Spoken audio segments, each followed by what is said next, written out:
fag, dyke, homosexual.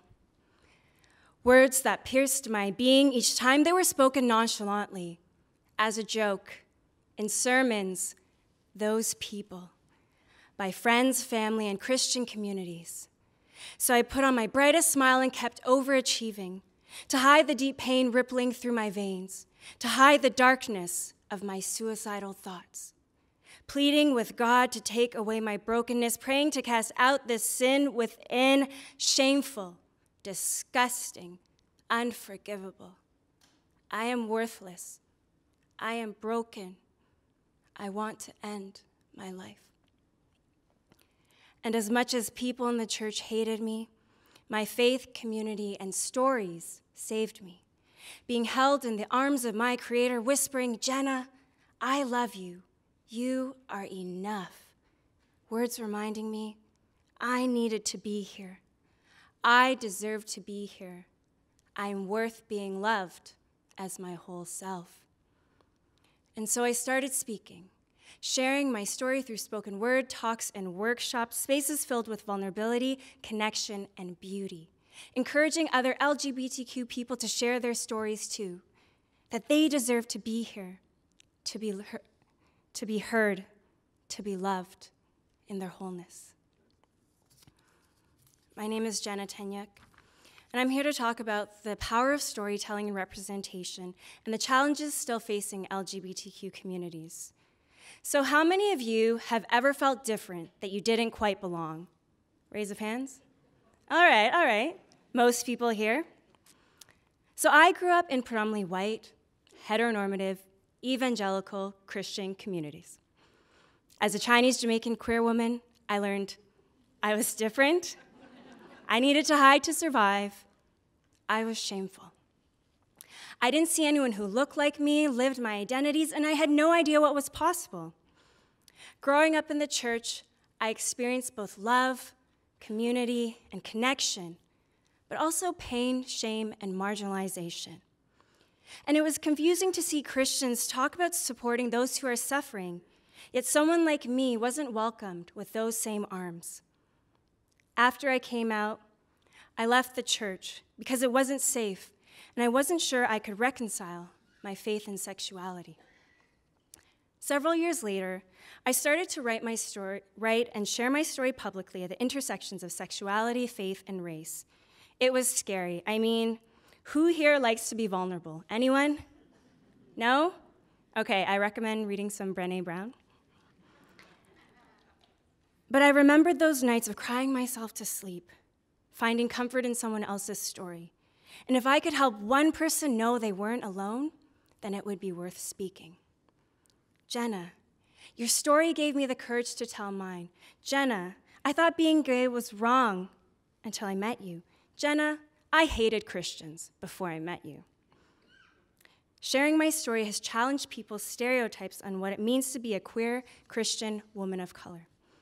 I've become a bridge with these communities simply by existing, and I've done a lot of coming out, including right now.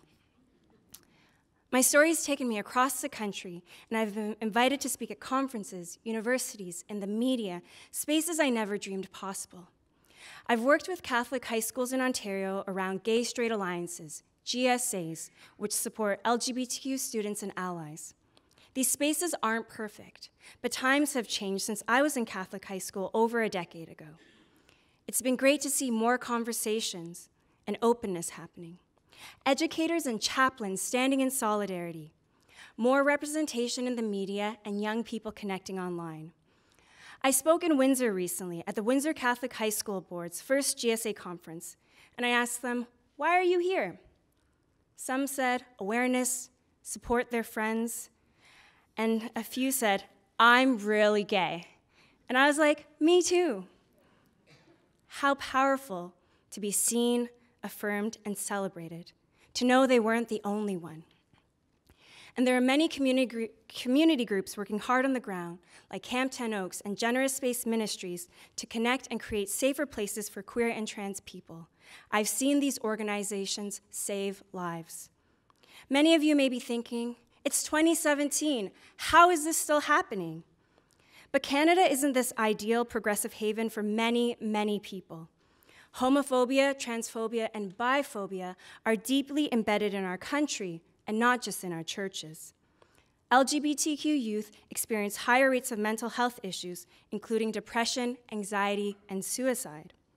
They also face bullying, harassment, and homelessness. According to EGAL, 1 in 5 LGBTQ students reported being physically harassed or assaulted. Nearly 65% feel unsafe at their high school. These rates increase when being queer and trans intersect with other forms of oppression, like race, socioeconomic status. Trans women of color are the most marginalized in our communities. Why don't we hear their stories? And many of us live fractured lives, uncertain where we can share our experiences. Who gets to live authentically? For me, that would look like being in queer and feminist spaces, not worrying if people would judge me for my faith, or performing at Chinese and Jamaican events, not wondering if my communities would still be proud of me if they knew I was gay, or walking into any church and not sitting at the back planning my escape route in case I was triggered or didn't feel safe. Christian communities are losing out without our perspectives. Many of us don't want to leave. This is our home, but we're judged and pushed right out. So what can you do? Listen to our intersecting and nuanced stories. Believe us, and don't question our pain and trauma. This still happens in many spaces, including healthcare, which is highly problematic. Do your research and learn more online. Check your privilege and assumptions. Get involved and support community groups who are saving lives. And question whose stories are being told and whose voices are still missing. I'm excited to see the changes that have happened since I was growing up. But more work needs to be done. More conversations need to be had to keep queer and trans people safe and alive.